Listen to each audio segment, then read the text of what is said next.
Hello everyone, I hope you all are doing good. So guys, आज यहाँ पे मैं बात करने वाला हूँ एक ऐसी कंपनी की जो आईटी सॉफ्टवेयर सर्विसेज प्रोवाइड करती है। ये एक बहुत ही छोटी कंपनी है जिसका मार्केट कैप से 400 करोड़ है। ये माइक्रो कैप कंपनीज में आती है एंड हाल ही इसका अभी आईपीओ आया था 2023 मार्च में।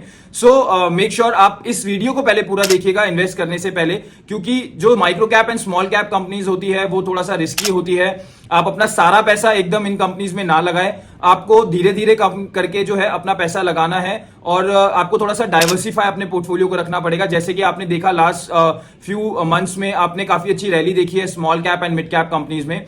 सो इसलिए you have to be bit cautious. और साथ ही साथ मैं आपको एक चीज और बोलना चाहूंगा कि मैं सेबी रजिस्टर्ड नहीं हूं, सो ये पूरी वीडियो जो है एजुकेशनल पर्पस से है। आप एक बार अपने फाइनेंशियल एडवाइजर्स को जरूर कंसल्ट कर लीजिएगा।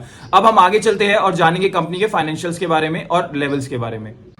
सो गाइज, अभी हम यहाँ पे बात करेंगे कंपनी के बारे में। जैसे मैंने यहाँ पे मेंशन कर रखा है कि ये कंपनी 2004 में आई है। The company is engage in the business of providing software solutions. So ये एक सॉफ्टवेयर सॉल्यूशन प्रोवाइड करती है। The offering of a company enable companies to design, implement and manage their own customized digital platform. अगर हम बात करें service portfolio की कि किस बिजनेस में ये कंपनी है, तो आप देख सकते हैं company provides a range of software solution including website development, mobile app development for iOS and Android application, Web3 development हो गया, डेफाई हो गया जिसे हम डिसेंट्रलाइज फाइनेंस कहते हैं, डाटा इंजीनियरिंग हो गया, इंप्लीमेंटेशन ऑफ ब्लॉकचेन हो गया, क्लाउड कंप्यूटिंग हो गया एंड डिजिटल मार्केटिंग हो गया। सो ये सारी सर्विसेज जो है ये कंपनी प्रोवाइड करती है। और इसके जो यूजर इंडस्ट्रीज है वो कौन कौन है? सो जो बेसिकली सर्विसेज है वो हॉस्पिटैलिटी में जाती है, प्रॉपर्टी टेक में हो गया, फाइनेंशियल सर्विसेज हो गया जिसे फिनटेक कहते हैं, एंड फैंटेसी स्पोर्ट्स में एंड मेनी अदर्स में। अब वहीं अगर हम बात करें जियोग्राफिकल प्रेजेंस की, तो कंपनी का जो हेडक्वार्टर है वो इंदौर में है और कंपनी का जो प्रेजेंस है वो 10 कंट्रीज में है। ये जो सब्सिडरी है ये उनके थ्रू जो है ये ऑपरेट करती है। जैसे आप देख सकते हैं इस कंपनी का जो है सिस्टेंगो लिमिटेड है, एक सब्सिडरी है जो यूके में है, और एक सिस्टेंगो एलएलसी करके है जो एक यूएसए में है। सो ये दोनों जो है ये सब्सिडरी है इनकी। और वहीं साथ में अगर मैं बात करूं उसके जियोग्राफिकल रेवेन्यू बाइफर्केशन की, तो आप देख सकते हैं यूएसए से 67% इनको रेवेन्यू आता है, FY22 में आया था, वर्सेस 61% इनको FY21 में आया था। वहीं अगर मैं यूके की बात करूं तो 15% का रेवेन्यू इनको FY22 में आया था वर्सेस 21% इन FY21।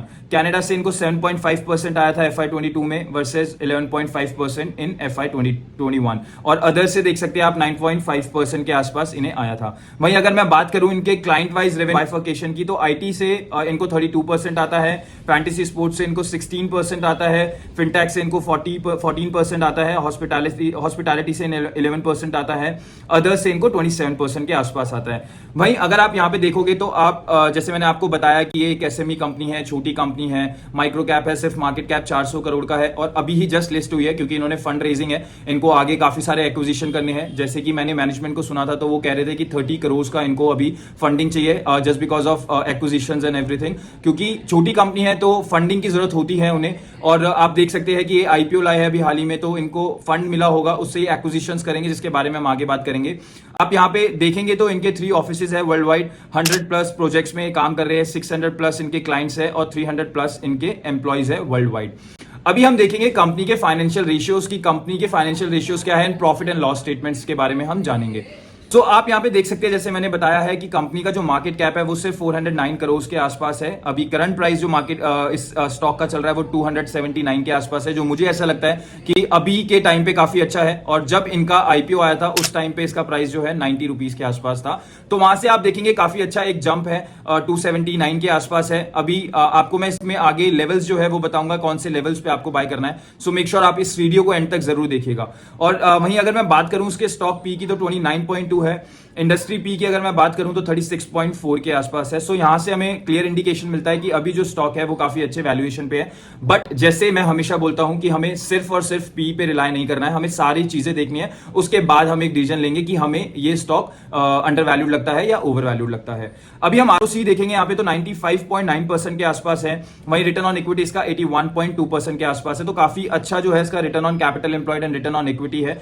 अगर हम देखेंगे इनके 5 years average return on capital employed, तो यहाँ पे आप देख सकते हैं 80.7% है।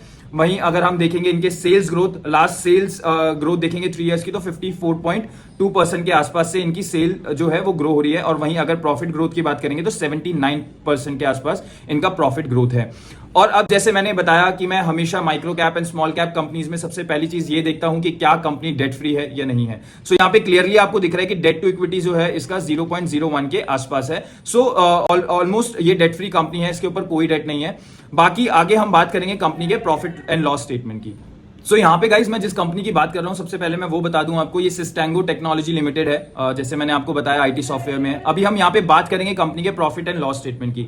सो आप यहाँ पे देख सकते हैं क्लियरली कि सेल्स जो है इनकी मार्च 2020 में 14 करोड़ के आसपास थी। वहीं अभी अगर हम देखेंगे मार्च 2023 में तो वो 52 करोड़ के आसपास इसकी सेल्स है, जिसको हम टॉप लाइन रेवेन्यू बोलते हैं। ऑपरेटिंग प्रॉफिट की बात करूं तो 3 करोड़ से सीधा यहाँ पे 16 करोड़ हो गया है। वहीं अगर मैं नेट प्रॉफिट की बात करूं तो 3 करोड़ से इनका 14 करोड़ का नेट प्रॉफिट हो गया है। और वहीं अगर मैं बात करूं इनके ऑपरेटिंग मार्जिन की, तो आप यहां पे देख सकते हैं ऑपरेटिंग मार्जिन किस तरीके से बढ़ रहे हैं। मार्च 2020 में 22% का था, वहीं अगर आप देखेंगे मार्च 2023 में तो 30% के आसपास इनका ऑपरेटिंग मार्जिन है।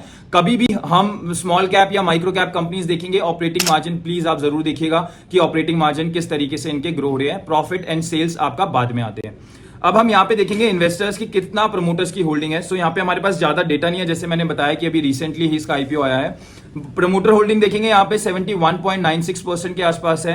एफआई होल्डिंग देखेंगे तो यहाँ पे 3.32% के आसपास है। वहीं डीआईज 2.66% है एंड पब्लिक की जो होल्डिंग है यहाँ पे 22.7% के आसपास है। सो ओवरऑल अगर मैं फाइनेंशियल की बात करूं, यहाँ पे मुझे फाइनेंशियल्स काफी अच्छे लग रहे हैं। प्रॉफिट्स इनके ग्रो हो रहे हैं, मार्जिन इनके ग्रो हो रहे हैं। और अभी जैसे मैंने आपको बताया कि कंपनी जो है एक्विजिशन कर रही है, कंपनी का जो मेन काम आता है वो आता है यूएस से, यूके से, जो कि अभी थोड़ा सा डाउन चल रहा है। वहां पे आईटी सेक्टर सॉफ्टनिंग आपको दिख रही है, काफी आईटी सेक्टर्स में है वहां पे। सो मुझको ऐसा लगता है कि धीरे धीरे यहां से ये जो कंपनी है रिकवर करेगी और काफी अच्छे लेवल्स जो है दिखा सकती है। मेरे जो पर्सनल टारगेट है इसमें वो है 4x to 5x के, जो कि समय लगेगा आने में। ऐसा नहीं है कि कोई भी स्टॉक आप आज लो और 1 साल 2 साल में आपको मिल जाए रिटर्न।